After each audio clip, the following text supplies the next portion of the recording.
FCO, NTDO 212, com check. DPS, go. Inco, go. PUS, go. Surgeon, go. Booster, go. Copy that. We have a go from you guys. This is Talking Sound. Well, hello again, everybody, and welcome to the Talking Sound Podcast, the only podcast on the internet where -10 is a number to be desired. Coming at you live from the throbbing heart of rock and roll that is Austin, Texas. I am Chris Jordan, your host. And today on the Talking Sound Podcast, we actually have our very good friend Jamal Knox. How you been doing, man? Pretty good. Fantastic. We have actually been here in Austin the last couple days working a scenic gig together. Yes. In Austin for Dell Computers, and that has been a treat, to say the least. Yeah. Doing some scenic work. It takes me back to my roots in theater.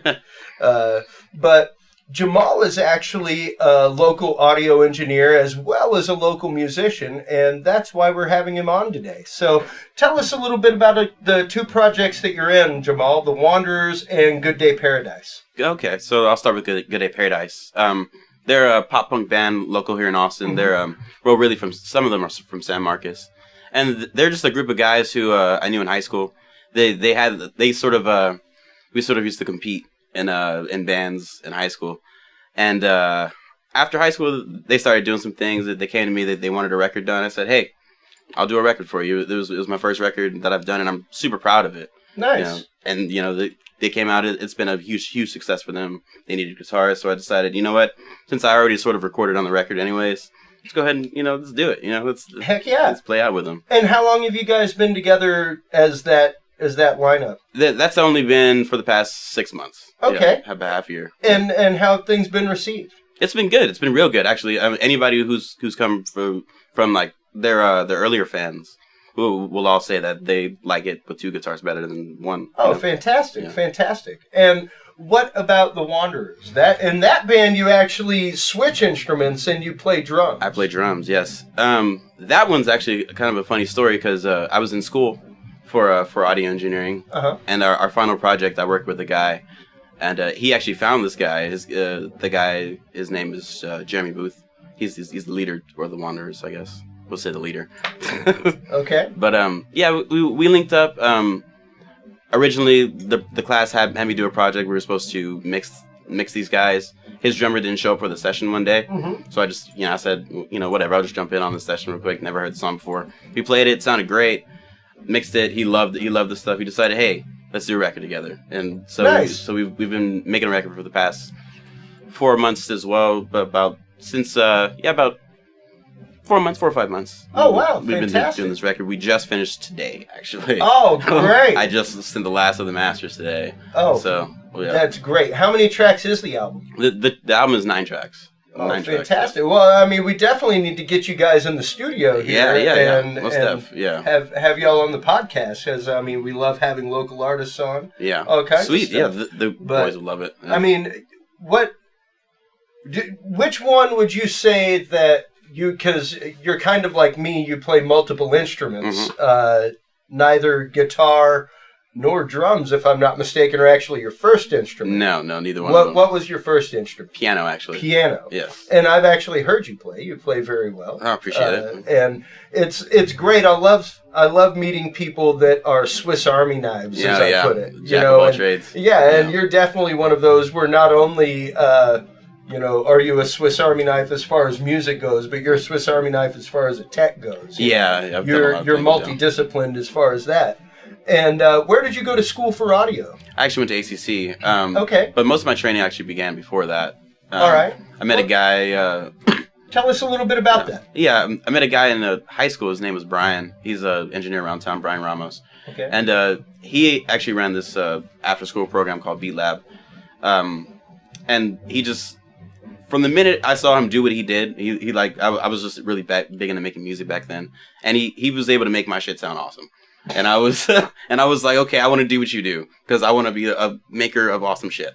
Okay. And so he sort of took me under his wing, and I've known him for ever since. It's been about 4 or 5 years now, and then one of my best friends. And That's how I started. He got me my first job with the Austin Film Festival, and then I started out interning, cutting podcasts actually for their podcast. Fantastic. And well, welcome home. Yeah, I know, right? Right back to podcast life. Yeah, absolutely. And and how long have you been at it? How long have you been out plying your trade, so to speak? It's been about 4 or 5 years now, actually. Okay. I started pretty early. I just did what little jobs I could. I mean, yep. Yeah. Well, and it's interesting, because Austin really is one of those towns where, whenever I lived in Portland, Maine, people would ask me about it, and I'm like, it's just like Portland, just without the ocean view. Yeah. The attitude's the same. The population, compared to size, is about the same, and really the talent base is about the same. Austin is really one of those statistically musical towns where literally every 10th dude plays guitar. Yeah, and they're always real good. Yeah. They're good at it. Yeah. But it's funny because it's almost the same way with audio engineers. Yeah. You could throw a rock and with a decent wind probably hit someone that runs sound. Yeah. Or has done it. Yeah. Or has done it for a friend. Yeah. Something like that. Or is going to school actively for it. Yeah. Which, funnily enough, doesn't actually turn into much for some of these guys that I've sort of seen. I wonder why that is. I'm someone who took internships to get my way in and to get my foot in. I went to school for a little while, but most of what I know was learned on the job, out in the field. Me too. And as someone who went to school for it, what is? I mean, of course you rely on your education quite a bit, I'm sure. Well, but I will never say don't go to college, but in my case, I think as far as audio engineering went, I didn't learn as much as I sort of built connections and began to build connections. Sometimes it was with relationships, others it was with certain pieces of the industry that I hadn't quite connected. So I learned a lot about the business side, not quite the technical side, but by the time I went to school for it, I'd already sort of done it enough, and I'd done enough research for some reason that I didn't feel like I actually learned so much as I grew appreciation. Okay. And there's more. I learned more street knowledge, or more book knowledge that sort of helped connect the street knowledge. Is what I mean. All right. Kind of help meld the two worlds together, so to speak. And that's really even whenever I spoke with the AES students with the Art Institute of Houston, that's the advice that I gave them. Is I will never say that an education in this is not the way to go. I know numerous people that went to Full Sail and do great. But like we were saying the other day at lunch, the people that I know that went to Full Scale that did great, the people that I know that went to ACC or HCC or Art Institute that did great are the people that put just as much work outside of the bounds of school. Exactly. As they did in school. Mm-hmm. Like if they were going 15, 20 hours a week, they were in studios or out in the field 15, 20 hours a week rolling cables, learning stuff from the ground up. Exactly. And putting their time in. So it really was the meld of the two worlds together that brought them the success that they had. Mm-hmm. And, I'm glad to see somebody else who has actually been through those rungs talking about that and saying that, before the show, we were actually talking a little bit about processes. Sure. And a lot of my process is actually environment. Sure. I don't know. I guess I'm a little bit of a hippie in some rights. I guess it goes to my Chinese zodiac. I'm a rabbit. Okay. Which the rabbit is not only curious in nature, but a nester. Sure. Whenever I move into a space, I got to have my stuff up. It's got to be my space. I have to own it. It's got to feel like home. Exactly. And I consider that very much the same. Even whenever I go out and work a gig, I'm normally 30 minutes early just so I can settle in. Yeah. And make my space my space. Okay. And I get that. Yeah. And for me, that's very much a part of the process. Whenever I'm turning things on, even here in the podcast studio, it's very much a mantra, going through, turning things on, getting things right, and preparing my space for the thought to come out. What is some of your process whenever you're writing, whenever you're going through and creating music or getting ready for a session, Jamal? Okay. I'm very actually process oriented. Like I do things pretty much the same every time. My process currently is I have a piano at home that I sit on. So I take my laptop out of my bag because my laptop always goes with me. Get it up, set up my interface, my speakers, or sometimes it's just headphones and my drives and stuff. And then I turn on the piano and then I just play. And I play whatever, I get in the zone. I just play really just anything I can think of. And then I start picking stuff that I like. Okay. That I hear that I'm like, okay, just any 4 notes, any 5 notes, any chord, just and start putting them together. If I'm writing like a piano piece or a music piece, and then I start to think of what I'm thinking of, like what's going on in my life, what's going to make me want to write a song the most or something. Like if I'm actively trying to write a song, like, and all right. This is if I'm not even, being genre specific. If I'm just, yeah, sure. Just the emotion behind it. Exactly. What's driving it. And I'll start that. And, sometimes I'll write something, sometimes I won't. But either way, I've played and I felt good about it. And then I usually just work on somebody else's session or something like that. If the juices aren't flowing. Okay. And then, if they are flowing, then I record a track. And sometimes I'll start here and I'll jam out to the studio, you know what I mean? And just lay down a drum track, lay down a bass track, get some vocals in. And there's a demo cut right there, just to wrap my head around it and stuff like that. Then I start really learning it. And now, where do you actually record at? So I record out of a place called $1 Million Sound. Okay. That's down south. Buddy actually a professor at the ACC. He got me hooked up there. So he owns the place actually. So. Oh, fantastic. Yeah. Fantastic. Now, what kind of tracking space do you normally use whenever you're there? Are you more of a analog guy, or are you a digital, or? It's mostly digital there, but it's not super crazy huge. It's more of a good room. It's just a good room with an interface in it, really, to be honest with you. I mean, it's a great place to record because it's not very distraction. It's not a lot of distraction. Well, and that was one of the things that we were talking about was actually space itself and having a clear space in which to work. To me, it's utmost. One of my biggest phrases is the battle for horizontal space. Sure. As musicians, it's the final frontier. Yeah, we are as ADD as you can get. Yeah. That's half of what the muse is the just disconnected part of our brain that's going everywhere. And it's a beautiful thing, and it can also be a very hurtful and distractful thing. Oh yes, yes, they can get it. And having a bunch of things around your space that you're recording in, around your space that you're writing in, can really be a distraction. Right now, even because I've been on the road for about 2-3 weeks with gigs, I walk into my space at home. I was telling you earlier, I did some internet coding there today for my dad's website.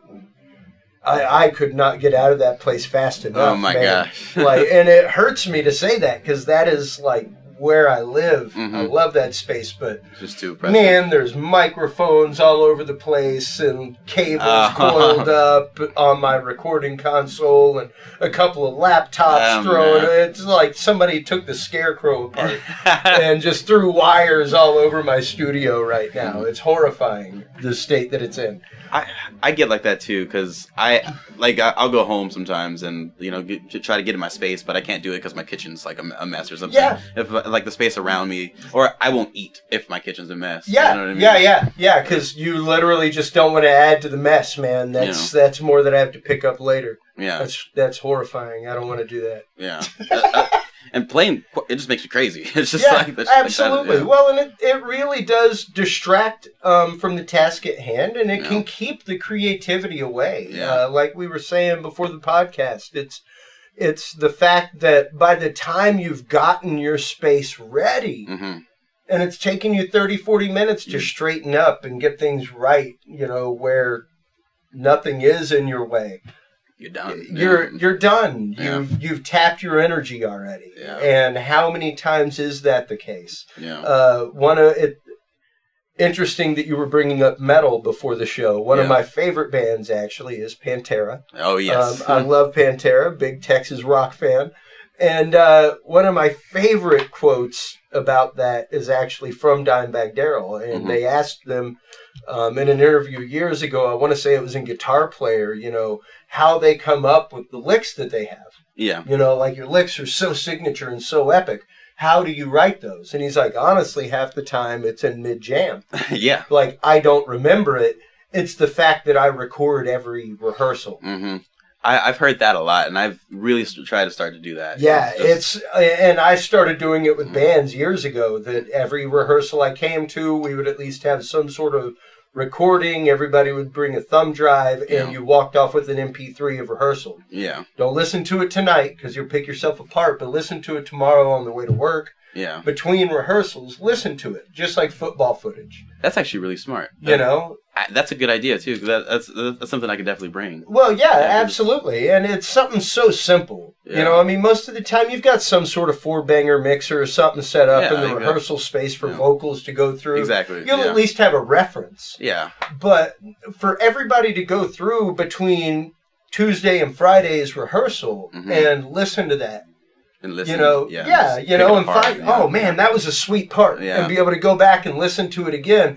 That's how you find the gold. Yeah. That just existed for that 20, 30 seconds. It was like, that was epic. What'd you do? Man, I have no idea. Let's figure it out. Yeah, and like with that recording, you can go back and find it. Okay. Without it, you're kind of lost. Yeah. So it was one of the biggest tips ever. And since then, you can even look right over there and you see the little thing that says record. Yeah. It's set up. Like as soon as I do anything, I can either pop in a thumb drive or pop in a CD and just start recording. Nice. And you're just ready. It's raw session. It's whatever. I'm always tracking. I'm always recording. If I run across something cool, at least I didn't lose it. Yeah. And it's That's nice. really important too. To really have it, because I think a lot of people misjudge that too. Yeah. Well, a lot of people. Number one, they're afraid of it. Yeah. Okay. Yeah. That's true.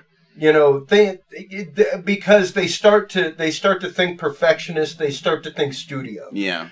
And it's not necessarily about that so much as, imagine if you had a court stenographer sitting in the corner typing all the lyrics that were randomly coming out of your mouth while you were writing chords. You're ready. Yeah. Yeah. Like for years I wanted something, and what's odd is Dragon software now is hugely accurate. Really? Hugely accurate. I hadn't heard that. Oh man, it is crazy accurate now. I've actually thrown in copies of the podcast. And in 5 minutes, it spits out an entire transcript. Really? And it's word for word, man. Wow, man. And I have seriously considered doing it with my acoustic stuff whenever I'm just sitting around noodling and, coming up with lyrics, whatever.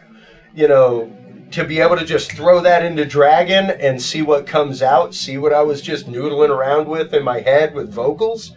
Things like that are incredible, and the technology has gotten there now with notation software, stuff like that. You can start to notate like guitars and stuff like that. Yeah, that it can literally go through and notate chords that you're making and stuff like that. Complex. Yeah, it's incredible. Wow. The tools that are available, that with a simple, easy recording, you can actually go through and just pick apart the song. Pick apart what you were noodling around with. So it's great. There are really some fantastic tools out there for the composer and for people that are willing to put that little bit of effort in there. Wow. Got to use it. The tools are there. Well, that's just it. You have to use the tools at your disposal. And even, bringing a portable recorder and everybody bringing a thumb drive. Who in this day and age doesn't have a thumb drive? Yeah. My favorite thing to do is with newer bands, I'll set up my phone, and record it, because the iPhone mic is not that bad. No, it isn't. The audio that I actually just used for my Rush podcast that I did. Yeah. Excuse me. A review of the Rush R40 tour. was recorded straight on my cell phone. Nice. And it's quality audio. Yeah, like it's you good can hear stuff. the drums. It's amazing what you can get on a cell phone nowadays. Yeah. So even that, any kind of reference recording is huge. Yeah. As far as the writing process goes. And for me, using tools like that, portable recorders, anything like that, CD recorder is what I actually used for most of the bands that I worked with. Wow. It lived in a little half rack in my portable case, and it came with me, and at the end of the thing, I brought my duplicator with me that's sitting right down there. And everybody would walk off with the CD of rehearsal. Bam, bam, bam. Yeah. There it is. Wow. And I would try to track it out as much as possible. Oh, with the mixers and stuff. Well, yeah. Well, I mean, I was the engineer for the band most of the time. Okay. So it behooved me to be at rehearsal just as much. A lot of the times I worked with jam bands, things like that. So you want to know how to flow. Yeah, I mean, you really got to know where they're flowing, where they're going, I know that chord. Yeah. And it's dissonant for a reason. We're going here. Yeah. And there's your vocal mix and everything else. Yeah. So, I was already set up for instant recording. My bands, anywhere we went, it was, hey, fans, bring your thumb drive, and you walk off with an instant digital copy. Oh, wow. That's actually cool to bring. Yeah. It's fun. It's great because for the fans, every show is different. Mm-hmm. So, especially if you're in a jazz or jam band, something like that, number one, it's a great way to sell merch without actually having merch. Like, you're already doing it. Yeah, you're just making the merch. There. You're just making You're merch. actively making merch on site. It's great. I actually got written up in the Portland Press Herald as like visionary for bringing. I'm like, Willie Nelson does this, right? Like, I'm not a genius. Yeah. I'm just providing it to a normal market, like in your local bar. Yeah. That's the only difference. But it's smart too. I mean, because even building off of that is. Well, so absolutely, and that's just it. Trying to find those little ways that really set you apart as a band. Because a lot of the time I would bring my computer and we would live broadcast to the internet. All kinds of stuff. You could definitely do that now. Oh yeah, absolutely, with the greatest of ease. Yeah. And to not do it is almost a disservice. Yeah. Even if it is just a static camera shot. For Grandma in Poughkeepsie to be able to tune in and watch you play, I do it all the time at my wife's theater with her shows, and there's one of the guys that's in her shows frequently that's from Sao Paulo, Brazil. I literally do it for Francisco half the time because, dude, his parents get to watch him perform from Brazil. That's so sweet. Like, I don't care if I see one, or technically it would be two on that viewership because you being the broadcaster, you're one viewer. It got touched. Like there's that one person out there that is in Sao Paulo, Brazil that is watching the show. Yeah. And that's great. Yeah. That's beautiful. It's even that way with this podcast. I was telling you before the show, it's gotten to where I've started getting some responses, some questions. The episode I was recording just before you got here was from a listener question who asked me, what's your process for writing? And I literally went through my entire process from setting up a space to that's the only reason you use that space. Sure. That way that energy is all that's being expended there. And it literally trains your brain that when you sit there, this is the end result. Yeah. This will happen. That's key. It is. Yeah. It is. It's literally about mentality and keeping that mentality. And, once again, tell us the websites or the Facebooks rather for the bands that you're involved in, Jamal. And do you have any shows coming up? I actually don't have any shows coming up that I know. Actually, I do. I lied. With the Wanderers, I'm playing June 19th at Rumi's Tavern in Leander, Texas. Okay. You should come out. And for the Wanderers, we actually don't have a Facebook, but you can look us up, Jeremy Booth or Jamal Knox on Facebook. We'll get you information there. And then Good Day Paradise, that's facebook.com/Good Day Paradise. All right, fantastic. Yeah. And while you're on the internet, everybody, please don't hesitate to stop on by and check us out, www.talkingsoundshow.com. There on the website, you can find all of the videos, the technical videos as well, that give you tips and tricks for audio, video. We have numerous articles from major manufacturers like Shure microphones, Mogami cables, Neve Audio, Rupert Neve Designs as well lets us repost articles. Also there we have our Patreon page. Patreon is a great new service for artists, musicians, podcasters, bloggers. It basically allows your audience to be patrons. Instead of a normal fundraising campaign where you have to reach a certain goal, people can decide actually how much to donate to your cause. Wow. And we actually had one person who was kind enough to give us a large enough donation to make the HD upgrade for HD capture here in our studio. Sweet. And it's fantastic. People can choose as little as like $1 a month to donate to your cause. That's awesome. It's great. And you can make different campaigns, like we have one for gear campaign, one for the monthly rent for the studio, Wow. all kinds of stuff. So it really allows people an interactive way to choose how to support you. So once That's again, awesome. stop off by patreon.com/Talking Sound Show and feel free to give to the cause. On that note, everybody, our guest has been Jamal Knox. Thank you so much for being here, man. Thanks for we having hope us. to have you in again, especially with Good Day Paradise after the recording of the Sure. album. Yes. Everything else, we definitely want to have you guys in to talk about that whole process and the release of it. I am Christopher Jordan, your host, and until next time, everybody, keep reaching for 11. We'll talk to you soon. Take care. Bye-bye.